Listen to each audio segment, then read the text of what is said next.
Բարի օր, հանրային ռադիոյի եթերում առանց թողատակի հաղորդաշարի հերթական թողարկումն է, ես Լևոն Սարդարանն եմ, այսօր իմ զրուցակիցն է ազգային ժողովի երկար մի քիչ կթվարկեմ գիտության, կրթության, մշակույթի, սփյուռքի, երիտասարդության եւ սպորտի հարցերի մշտական հանձնաժողովի նախագահ Իսահակ Գաբրելյանը, բարև ձեզ։ Բարև ձեզ։ Պարոն Գաբրելյան, ինչ այսպես ներքաղաքական ընթացիկ հարցերին անցնել է ուղղակի պարզապես քանի որ քաղաքացիական պայմանագիր խմբակցությունից առաջին մարդն եք, որ այդ օրինագիծը, որի մասին հիմա հարցնելու եմ ընդունումից հետո եկել եք իմ մոտ, չեմ կարող չհարցնել ընտրական ցենզի սահմանափակում, որը մտցվեց խորհրդարանում երկրորդ ընթերցման, որը ընդդիմությունը բնականաբար ասաց, որ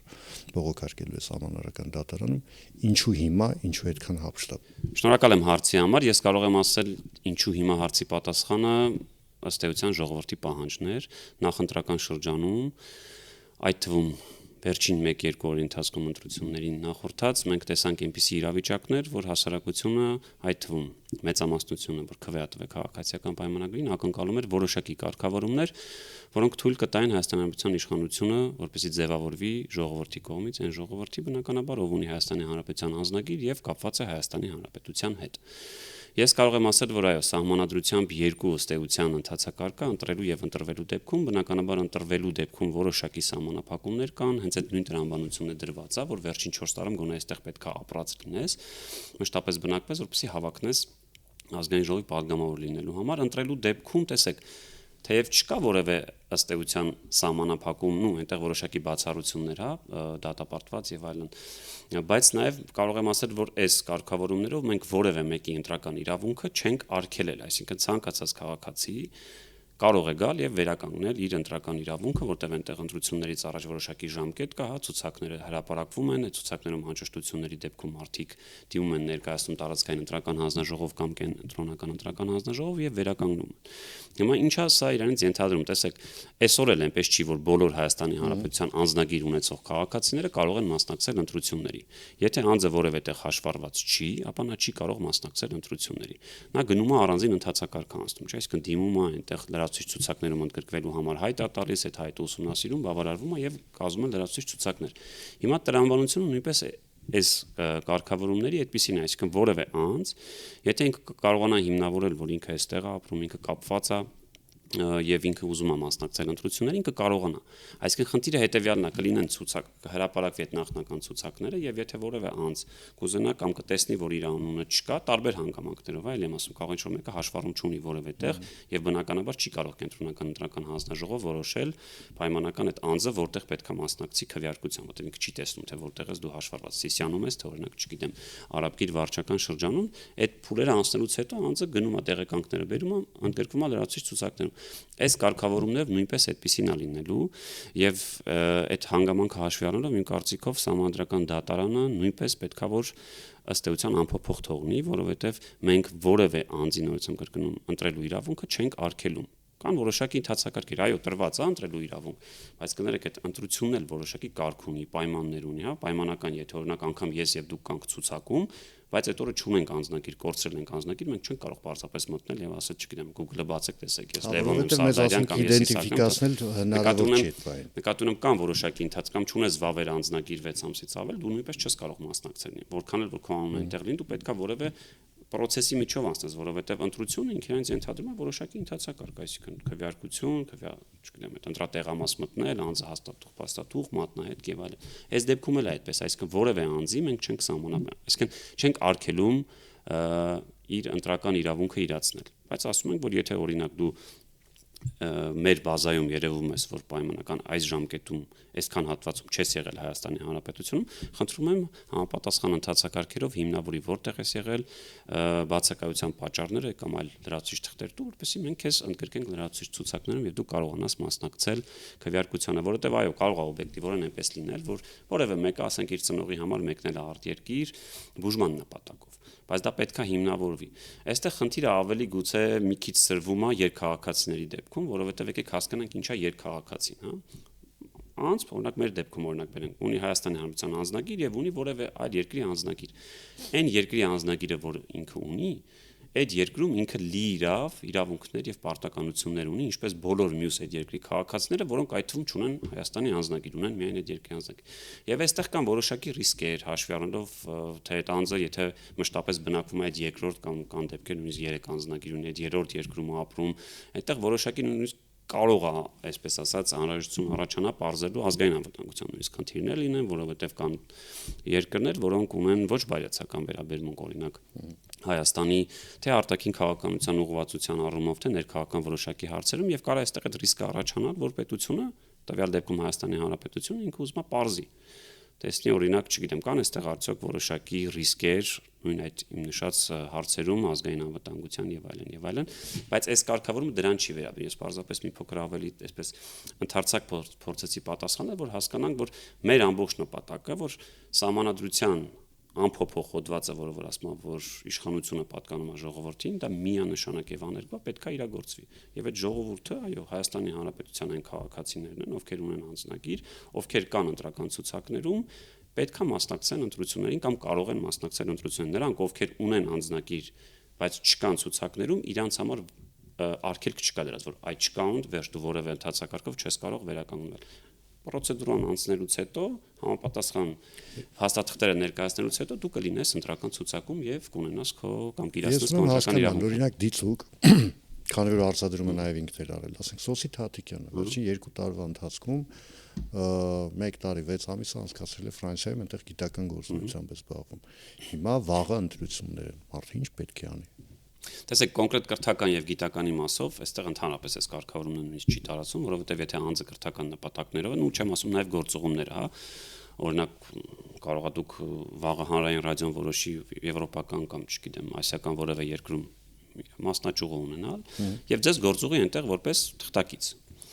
օրենսդրության տեսանկյունից դուք կհամարվեք, որ գործուղվել եք այնտեղ, այսինքն ձեր այդ ժամկետը չի հոսի, կհամարվի, որ դուք որպես հա պետական, այսպես ասած, կամ հանրային ռադիոյի աշխատակից գնացել եք։ Նույնն է նաև կրթության դեպքում, այսինքն եթե անձը սովորում է դրսի որևէ համալսարաններում կամ գիտական գործունեությամբ, ինքը ներկայացնում է համապատասխան տեղեկանք։ Ես շատ մանրամասները չգիտեմ տիկին Թաթիկյանից, բայց եթե նա գիտական, ասենք, չգիտեմ, ասպիրանտուրայի համար գնացել որևէ տեղ հաստատությունում սովորում է, այդտեղ որևէ խնդիր չկա։ Գիտական գործունեությամբ զբաղվում ուսումնասիրություններով հիմնականում։ Համապատասխան փաստաթղթերի ներկայացնելու դեպքում ինքը եթե անգամ այս օրենքի կարգավորման շրջանակում առաջին նախնական հրապարակված ցուցակից չի լինի, ինքը համապատասխան թղթերը ներկայացնելու դեպքում միանշանակ կվերականգնվի, կարողանա մասնակցել։ Խաբարովսկում ասֆալտ է փռում, հնարավորությունը չի ունենա։ Չէ, ես նույնիսկ ասում, ունենալու է։ Պետքա բերի, այսինքն ինքը ցուցակում տեսնում է չկա, եթե ձեր ասած Խաբարովսկում ասֆալտ է փռում, տեսնում է ցուցակները հրապարակվել են, չկա իր անունը, կամ բազմաթիվ են, չէ՞ լինում դեպքեր, օրինակ ցուցակները հրապարակվում, մեկը հայտարարում է կամ տեսել ենք Facebook-ում գրում է, որ չգիտեմ, պապիկս կամ հարևանիս պապիկը կա ցուցակում, բայց ինքը մահացել է։ Հա բարձում ես, տեսնում ես, որ ցուցակները հրապարակելուց, ասենք, չգիտեմ, 20 օր առաջ դեպքը տեղի ունեցել, մահացել է, անձի մահը արձանագրվել է, բայց կենտրոնական ընտրական հանձնաժողովը դեռևս չի մաքրել այդ ցուցակները։ Այսինքն այսպիսի խնդիրներ կարող են լինել եւ այդ տվյալ անձը պայմանական անձ է, որը ասենք արտագնահաշխատանքի է մեկնել։ Թեև այդ դեպքում մի քիչ բարդ է ասել, այսինքն արտագնահաշխատանք վերջին 2 տարում 2 տարի եթե այստեղ չես եղել, դա ոնց որ կարելի է համարել արտագնահաշխատանք, բայց դա կարելի է նաև համարել որպես մի քիչ գուցե կոպիտ ձևակերպում, բայց կարելի է նաև արտագաղթ համարել, որտեղ որ պայից պետք է հասկանանք այդ անձը արտագնահի է մեկնել, թե մեկնել է արտագնահաշխատանքի նպատակով, ինչպես շատ դեպքերում է լինում, բայց այնտեղ հարմարվել է արդեն աշխատանք, պայմաններ, չգիտեմ, սիրահարվել է, ամուսնացել է, ընտանիք է կազմել եւ չի ուզում նույնիսկ վերադառնա Հայաստանի Հանրապետություն։ Դրա համար այդ անձանց դեպքում մենք իրանց չենք արգելում։ Մենք ասում ենք, որ ուզում ես գաս մասնակցես, շատ լավ կբերես, այսպեսի համապատասխան ընթացակարգ թղթերդ կներկայացնես, կհիմնավորես քո կապը Հայաստանի Հանրապետության հետ եւ դու կլինես կվերականգնես քո ընտրական իրավունքը։ Ինքը տենց շատ բարդ բան չի լինելու, այսինքն այնպես չի, որ տենց այնպիսի պայմաններ ու պահանջներ ա դրված, որ անձը անհաղթահարելի համարի եւ ի սկզբանե չգա մտնի դրա տակ, բայց նորից եմ ասում, ի սկզբանե նպատակը այն է, որ ընտրություններին պետքա մասնակցեն կամ կարող են մասնակցել են անձինք, որոնք որևէ կապ ունեն Հայաստանի Հանրապետության հետ։ Այդ կապը մենակ այդ անձնագիրը պետքա չլինի, էլի։ Ուժեղ Հայաստանի երևի համար մեկը է սպային օրենքով այդպես Նարեկ Կարապետյանը 3 հայտարարություն տարածեց, հայտարարեց, որ ուժեղ Հայաստանը երկար քննարկումներից հետո որոշել է վերցնել մանդատը եւ ներկայանալ արդեն սեպտեմբերին նոր խորհրդարանի աշխատանքներին, ընդ որում պատճառաբանություններից մեկն այն էր, որ նման կերպ ուժեղ Հայաստանը կանխելու է Ալիևի կողմից թելադրված նոր սահմանադրության ընդունումը։ Հիմա սեպտեմբերից մենք ըստ ձեզ ինչ ենք տեսնելու խորհրդարանը։ Ну սեպտեմբերից չէ, օգոստոսի 2-ին է առաջին նիստը, Կիրակի օր անկնում, բայց հաշվի առնելով որ պարոն Ռուբինյանը որ ասում անդադ դասեր եմ տալու, ես ինձ ավտոմատ գնում եմ սեպտեմբերի վրա։ Ինձ թվում է շատ տրամաբանական էր եւ որևէ գաղտնիք չկար, որ ընդդիմադիրները պետքա վերցնեին մանդատները։ Ես նույնիսկ հիմա ուզում եմ հիշել, բայց չեմ կարողանում մտաբերել նախկինում, օրինակ, չգիտեմ, 17 թվականին, 13 թվականին, այսպեսի խոսույթ դու մի քիչ ավելի ինձանից շատ ավելի երկար ես եղել լրագրության մեջ, չգիտեմ, կհիշես թե չէ, այս խոսույթը կարծես թե նոր է այդ մանդատները վերցնել, չվերցնել, այսինքն միշտ ընդդիմությունը այդպես բողոքարկում էր, գնում էին սահմանադրական դատարանը որևէ որոշում էր կայացնում կամ բացառիկ մի դեպք ա եղել, որ ինչ-որ վստահության հանրակրվի մասով Արդարություն դաշինքը մասնավորապես քննարկում էր։ Բայց որպես այդպեսին, տեսեք, եղել է ընտրություններ։ Անցել են 3 ուժեր, այդ 3 ուժերը ստացել են այնքան ձեն, որ այսօր քաղաքացիներ գնացել եւ տվել են, այսինքն երբ որ հունիսի 7-ին պայմանական քաղաքացիական պայմանագրի ընտրողը կամ ուժեղ Հայաստանի կամ Հայաստան դաշինքի ընտրողը երբ որ մտել է ընտրատեղամաս վերցրել այդ քվեաթերթիկը, ինքը պարտադիր չի որ պատկերացրել է, որ օրինակ, չգիտեմ, Նարեկ Կարապետյանը պետքա լինի վարչապետ կամ պարտադիր պետք է լինի։ Ինքը գնացել է քվեարկության եւ ձայն է տվել։ Հետո արկղերը բացվել են, հաշվարկը եղել է եւ ստացվել է, որ այո, մեծամասնության քվեն ստացել է քաղաքացիական պայմանագիրը, ուժեղ Հայաստանը եւ Հայաստան դաշինքը ստացել են այնքան քվե, որքան որ տվել է քաղաքացիան եւ ինձ թվում է այստեղ մի քիչ նաեւ անարդար կլիներ իրանց ընտրողի տեսանկյունից չվերցնել այդ մանդատները, հաշվի առնելով նաեւ այն հանգամանքը, որ 2005 տեղամասերից 2002-ում բոլոր այդ ընդդիմադիրները թղթի տակ ստորագրել են, որ ընտրությունները արդար են անցել, այսինքն չկա որևէ բողոք 2002 տեղամասերում։ 3 տեղամասերում առաջինը հենց ընդդիմությունն է բարձրաձայնել, որ վայ տեսեք խախտում է, կենտրոնական ընտրական հանձնաժողովն էլ ուսումնասիրելով հայտը եկել այն եզրանքման, որ այո, այստեղ եղել են խախտումներ, անվավեր է ճանաչել։ Հիմա այստեղ որևէ ես տրամաբանական կապ չեմ տեսնում, չէի կարող տեսնել, թե ինչու պետքա չվերցնեն մանդատները, այլ բանա, որ իրանք ընկան իրանց այսպես լարած թակարդ, այսինքն այն խոսույթը, որ այ եթե Նիկոլ Փաշինյանը կամ եթե քաղաքացիական պայմանագիր կուսակցությունը վերընտրվում է, ապա հաջորդ օրը, նույնիսկ ասում են մեքենաներով կանգնած են սահմանի վրա այդ 3000 ադրբեջանցիներ հեսա միանգամից գալու են դծվելու են, դա վերջն լինելու դա Հայաստանի Հանրապետության։ Ինձ թվում է մի քիչ նոր էին ուժեղ Հայաստանը, տենց այդ քաղաքական բաները գուցե շատ լավ չէին հասկանում, բայց այդ խոսույթը ծանոթ էր 2021 թվականին։ Այս վերջերս չեմ հիշում անտիմադիր որ քաղաքական գործիչներից մեկն էր, բայց հետաքրքիր միտք էր ասել, որ այս 26 թվականի պարտությունը իրանք դրել են դեռևս 2021 թվականին, այսինքն 21 թվականի խոսույթը շարունակել, նույն խոսույթներն ու այնտեղ պարզ է 3000 ադրբեջանցի չկար, չէ, բայց ասում են եթե ընտրվում է, ապա վերջ վերանում է Սյունիքը տալիս ենք, Տավուշը տալիս ենք, չգիտեմ, Սևանը տալիս ենք, այս խոսույթի միջով ժողովուրդը անցավ եւ անցնող 5 տարիների ընթացքում հավատալով գործող իշխանության այն հայտարարություններին, որ մենք գտնվում ենք ճակատագրական մի հատ փուլում եւ ուղղակի խնդրում եւ ակնկալում ենք վստահեք մեզ, եթե մենք անցնենք այդ կարծես 2024 թվականին էր Նիկոլ Փաշինյանը եւ հրապարակային ասաց, որ խնդրում եմ վստահեք մեզ, տվեք մեզ 1-2 տարի ժամանակ եւ մենք ձեզ երաշխավորում ենք, որ այս փուլը անցնելուց հետո Հայաստանի Հանրապետությունը թեվակողելու է խաղաղության դարաշրջան, ինչը եւ եղավ օգոստոսի 8-ին 2025 թվականին, այսինքն ժողովուրդը վստահեց այդ ժամանակ էլի դեպ Նիկոլ Փաշինյանը հայտարարում էր, որ մենք գնում ենք Ղարաբաղյան հարցի էջը փակելու գործընթացով, այսինքն այդ տեսլականով են գնում։ Եթե չեք ուզում, դուրս եկեք փողոց, հեռացրեք մեզ, որտեղ մենք գնալու ենք այս ճանապարհով։ Ժողովուրդը վստահեց, ընտրեց եւ մենք ունեցանք դա։ Դրա համար ինձ թվում է նույն ուժեղ Հայաստանը չէր հաշվարկել, որ չէր կարելի այդքան ապա լեգիտիմացնել, ասել, որ կեղծված են եւ հետո գալ ու ասել վերցնում ենք մի կարճ դրվագել նկատեցի, կարծես թե 3 էր թե այսօր էր, նույնիսկ այսպես ասած ոսկեղենիկ հայերեն ասած մունաթ էի նկատում, որ հայ իրանց տարբեր անդամներ, չեմ կարող հիշել նույն պարոն Կարապետյաններ թե ով էր, բայց ասես մունաթով էին նույնիսկ արձագանքում իրանց մանդատները վերցնելու վերաբերյալ իրանց ընտրողների բանին քննադատություններին, այսինքն որ նույն իրանց ընտրողների մի մասը, որտեվ կան այդպես իսկապես կան։ Ես չեմ կարող ասել, որ այդ 300,000 գնված են, որտեվ այո, երկրում կան եւ պետք է լինեն ընդդիմադիր հայացքներով քաղաքացիներ, որոնք բնականաբար չեն կիսում, ասենք, այն քաղաքական գիծը, որը տանում է քաղաքացիական պայմանագիրը եւ ընտրել են, բայց այդ ընտրողները արդար եւ ազնիվ էսպային անհասկացվածություն եւ զայրույթ ունեն, որ եթե այս ամեն ինչը պետքա լիներ, ինչի ենք sense ինտրիգը պահում ես մի քանի շաբաթ, ասում են, սա կասեն, գաղտնի պլան ունենք, մեծ հանրահավաք կանենք, հիմա էլ ասում են, դե հանրահավաք կանենք այն ժամանակ, երբ որ ժողովուրդը կուզի։ Երբ որ ժողովուրդը ուզի հանրահավաք անել եւ հեռացնել իշխանության, ինձ թվում է առաջի շարքերում այսօր վանդիմությունը չի լինելու։ Ժողովուրդը ունի այդ իրավունքը, ունի դա իրացնելու բոլոր հնարավորությունները Հայաստանի Հանրապետության ժողովրդավար երկրում եւ կանի դա։ Այսինքն իրանք լարեցին այդ թակարդը եւ հիմա այտենց աճ գնան մտնում են թակարդում, ձախ գնան մտնում են թակարդում։ Ես միայն ուրախ եմ, որ ի վերջո հայտարարվեց եւ այդ թեև չեմ կարծում ինչ-որ լարվածություն կամ սպասում կար, բայց հայտարարվեց կսպասենք իրենց խորհրդարանում, ես կարծում եմ, որ պետքա որ գոնե դասեր քաղի ուժեղ Հայաստանը նույն Հայաստան դաշինքից, որտեվ 21 թվականին նույն Հայաստան դաշինքը ուներ այնքան մանդատ, կարծես թե ուղիղ այնքան մանդատ, ինչքան հիմա իրենք ունեն։ Այդ խոսույթը շարունակելով Հայաստան դաշինքը այսօր կորցրեց իր մանդատների 3 անգամ կորցրեց իր մանդատները, 11-12 մանդատով են։ Հիմա ուժեղ Հայաստանն է եկել եւ դիրքավորվում է այդ Հայաստան դաշինքի այդ նույն մանդատների թվով եւ եթե այս խոսույթը շարունակվի, ես կարծում եմ հաջորդ ընտրություններին իրենց նույն վախճանն է սպասվում։ Պարոն Գաբրիելյան, տեսեք, եթե անդրադառնանք ընտրությունների արդյունքների հետ կապված զրույցերը շատ ավելի մեծ էին, որտեվ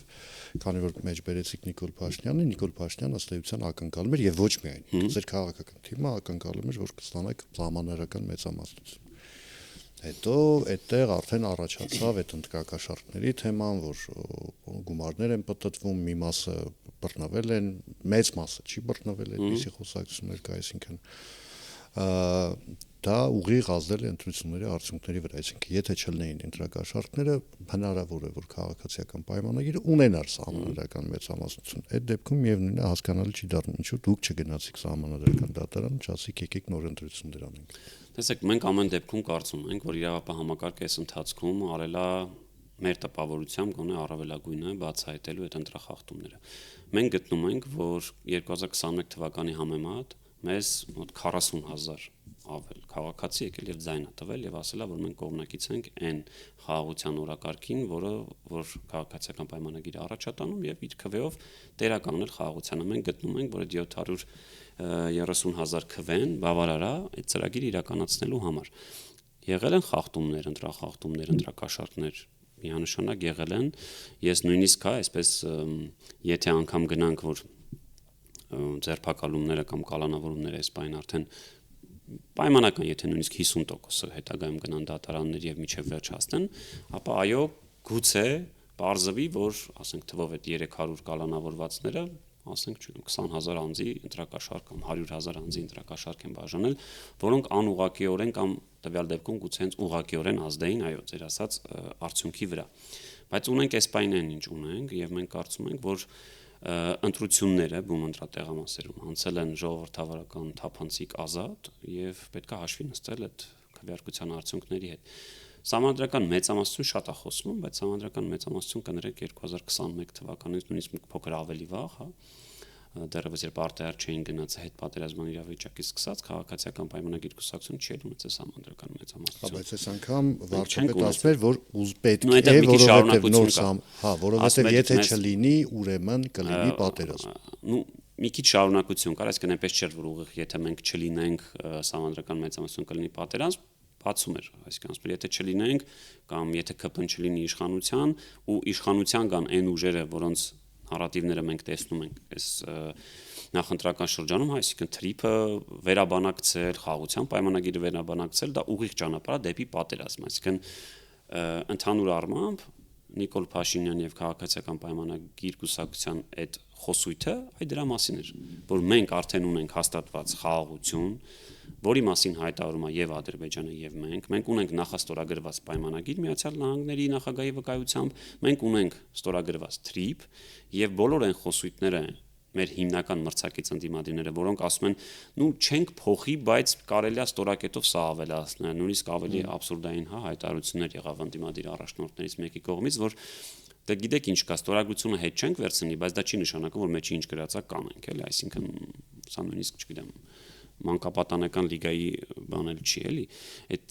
դա այնպեսի խոսույթ էր, որը միանշանակ բերելու էր պատերազմին, եւ դա մենք հենց դա ենք ասում, որ եթե չլինենք մենք մեծամասնություն եւ այս ուժերը դառնան իշխանություն, միանշանակ Հայաստանում լինելու է պատերազմ։ Բարեբախտաբար Հայաստանի Հանրապետության ժողովուրդը տեր կանգնեց խաղաղությանը, տեր կանգնեց պետությանը եւ մենք առաջնորդվելու ենք մեզ տված քվեով եւ ամեն ինչ անելու ենք, որ այո, այդ թվում սահմանադրական փոփոխությունները Հայաստանի Հանրապետությունում տեղի ունենան։ Սահմանադրությունը ընդունվում է Հայաստանի Հանրապետության ժողովրդի քվեով։ Ես չգիտեմ ինչ են միջև հիմա շարունակում այդ ընդդիմադիր առաջնորդներն ասել, չգիտեմ, Ալիևի պահանջով կամ այդ նույն առաջնորդներից որևէ մեկի չլսեցի, որ հակադարձի Վլադիմիր Պուտինին, որ ասում է դե հանրաքվեի դրեք, որոշեք դուք Եվրոպա եք գնում, թե մնում եք ԵԱՏՄ-ում։ Բա որևէ մեկը չէր, լավ ասաց, ոնց ես դու եկել եւ ուզում, հա, օրինակ, չգիտեմ, Պուտինի պահանջով մենք քաղաքական գիծ ենք փոխում։ Այդ հայտարարությունները եղել են, չէ՞։ Փաստա չէ, մարդիկ ուղիղ հայտարարել են, որ պետքա հանրաքվե անեք, բա ինչի չեն ասում։ Ոնց ես միջամտում դու մեր ներքին գործերին։ Ասենք ոնց եք պատկերացնում Արա Աբրահամյանը որ լեզվով պիտի Պուտինին հակադարձեր, ասեր գիտես ինչ մեծ եղբայր։ Օրինակ 2013 թվականին մենք ԵԱՏՄ հանրաքվեով ենք մտել, որ հիմա հանրաքվեով դուրս գանք կամ չէ։ Ես նույնիսկ խորը կասկած ունեմ, որ եթե անգամ իր նախընտրած լեզվով որևէ տեքստ գրեն ձեր նշած անձնությունը կարող դա նույնիսկ ոչ թե կարդալ, այլ չգիտեմ, մեյլով ուղարկել Վլադիմիր Պուտինին, որովհետև ակնհայտ է, որ այդ վախը այնքան մեծ է, որ այդ ընթերսխմելուց մատերը այնպես կդողար, որ գուցե այդպես շտապօգնության կարիք լինի։ Հիմա մենք ունենք Ռուսաստանը, որ ունենք։ Բայց չէ, ես այնպես չի, որ հիմա Ռուսաստանի դեմ եմ խոսում։ Գուցե իր տեսակյունից է ճիշտ է ասում։ Այսինքն չեմ մտնում այդ դետալների մեջ, որովհետև իրանց է որ լսում ես, ասում են, որ մենք էլ ուզում ենք, որ դուք կողմնորոշվեք, որովհետեւ մենք էլ հասկանանք։ Վաղը կարող է ներդրումների ծավալ կա, նոր արտոնություններ կա, որովհետեւ հասկանանք ում ենք օգնում, ինչ ենք անում։ Այդտեղ դրա համար չեմ մտնում բովանդակին, բայց ասում եմ, եթե ինչ որ մեկը ասում է, որ սա Ալիևի պահանջով է լինում, որովհետև այ Ալիևը ես իմ երբ հայտարարել է, որ Հայաստանության սահմանադրության մեջ կա որոշակի դրույթներ, որոնք ըստ էության հակասում են օգոստոսի 8-ին ստորագրված կամ այդ ժամանակ դեռևս չկար ստորագրված, բայց պահանջ կա առ Ադրբեջանի տարածքային ամբողջականություն, բայց դեպքում ինչի չեն այդ նույն ուժերը ասում հայտարարում եւ դատապարտում Ռուսաստանի Դաշնության բարձրաստիճան պաշտոնյաներին, որոնք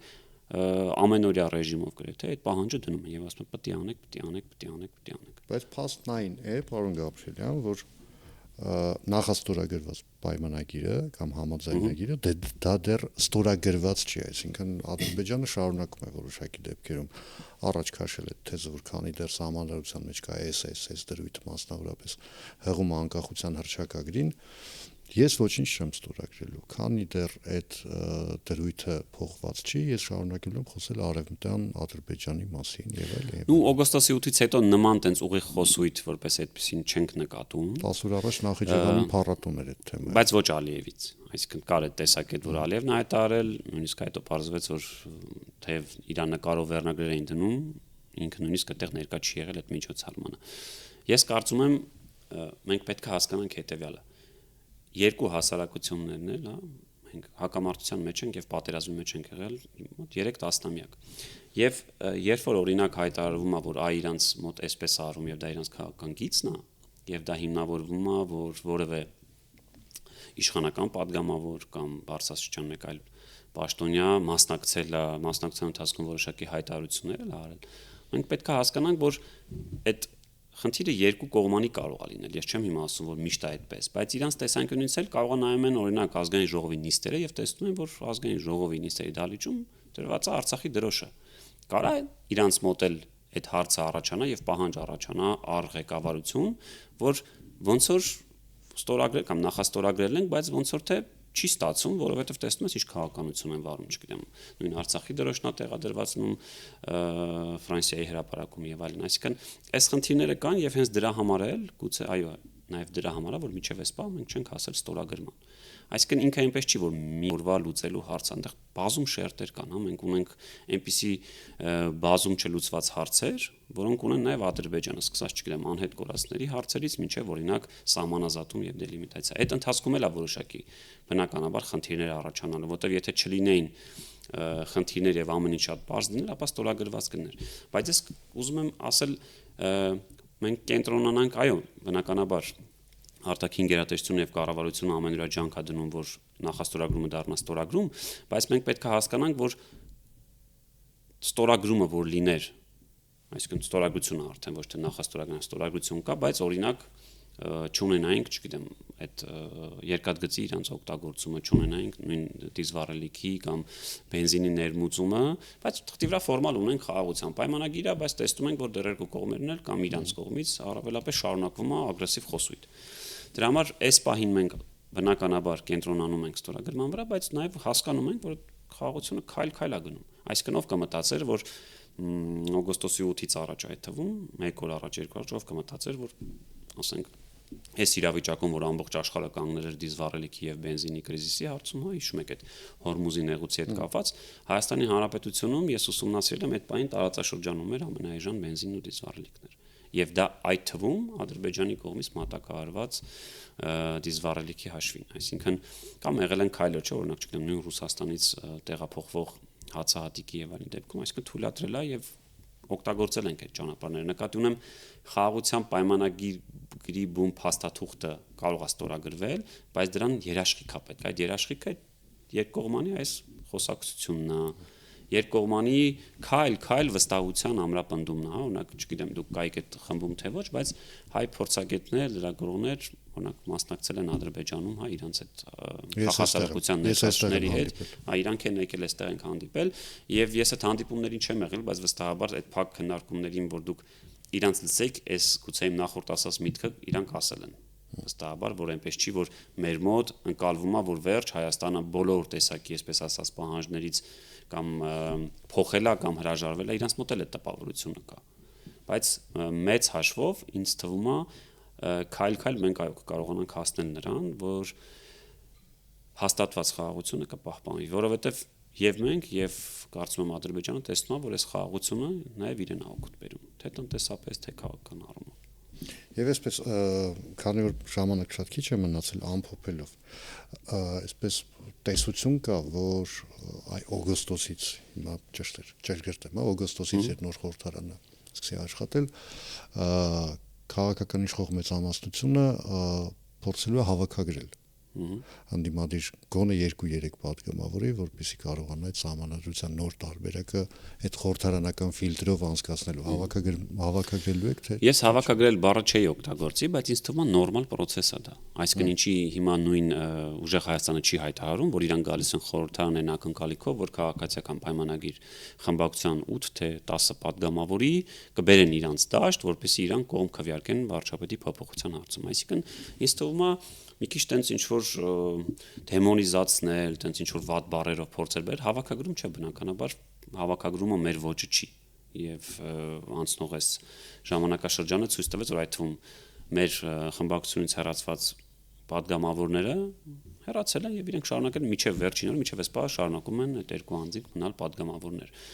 Բայց նույնիսկ եմ ասում, ինձ թվում է դա նորմալ է, որ դու խորհրդան ես գնում եւ փորձում ես քո փաստարկներով քո հակափաստարկներով իրենց դեմ բերած փաստարկներին համոզել, որպեսի թեկուզ ընդդիմադիր մի քանի падգամավոր կլինի կամ գուցե ամբողջ ֆրակցիան լինի, որտեվ այնպես չի, չէ, որ այս 21-ից 26 թվականների ընթացքում մեր ընդդիմադիրները դեմ են քվեարկել քաղաքացիական պայմանագրի կամ կառավարության ներկայացած բոլոր նախագծերին, չէ, ունեցել են նախագծեր, որ կողմ են քվեարկել, այսինքն եղել են որոշակի